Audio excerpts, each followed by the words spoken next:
Hey YouTube, I decided to take a small break from grinding the pro ladder with Skellige to find decks and other factions that I liked. I'm a couple golds away from having an Nilfgaard Spies deck built, and that should lead to some interesting reviewable games. The game we're about to go over is the first one that I played with this Movement Scoia'tael deck. I'm against a Foltest Swarm deck at around 3500 on the regular ladder. Some quick disclaimers about this list I'm playing before anybody thinks too hard about it. It's definitely suboptimal. I just went into the deck builder and threw 25 cards that looked right into the deck. Eorveth is much worse than I thought it was going to be.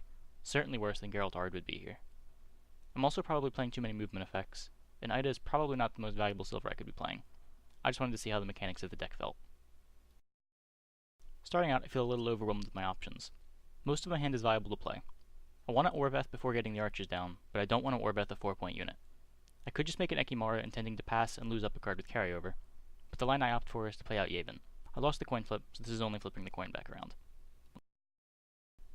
I obviously want to get Goldweather down, but we have to do a little math first to make sure that it's safe. We're down 24. Ragnarug will spawn a Roach and tick for 4, putting the difference at 16. We need to be able to break 12 after accounting for the second weather tick, which we can easily do with either Orveth or Bruver, so the Rag is safe. Orveth finds his target, and I gladly make this play to make my marksman playable. There are a couple options here, and this one is wrong. I should have just used Duragray to make a Drowner and kill its siege support. I shouldn't be letting it get value just so that I can have a slightly more explosive tempo play. Instantly punished, essentially gave him 4 free points, and I'll have to use more cards dealing with the siege support so it doesn't get out of hand. My opponent gets another 3 points that he shouldn't have, and I actually don't remember doing this. I think my reasoning was that since I had so many movement effects in hand, I didn't want to commit the second archer into this round. But even then I should have just used a movement effect to kill off the siege support. So now that my opponent has gotten a total of 12 free points, I decided to finally use another card to kill off the siege support. Why I chose this one instead of just a random movement effect, I couldn't tell you. That's definitely wrong too. So let's talk for a second about passing. For a while now I've had a good pass, and it keeps getting better over time. His board currently has 20 units on it, so a pass here theoretically denies him 20 points off his Foltest.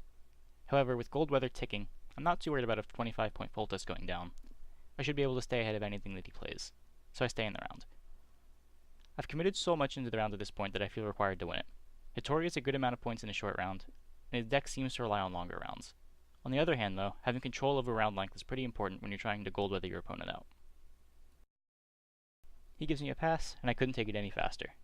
He has to play his last card, and I'll be up 2 cards going into round 2. This game feels solidly won at this point, despite all the mistakes. I draw a pile of movement cards, and my opponent gets to fix his hand a little with Taller. This Drought seemed good at the time, but even going into a short round 3, it's far from the least valuable card in my hand. If I play Brigade instead, I'll still have 2 movement effects in my hand.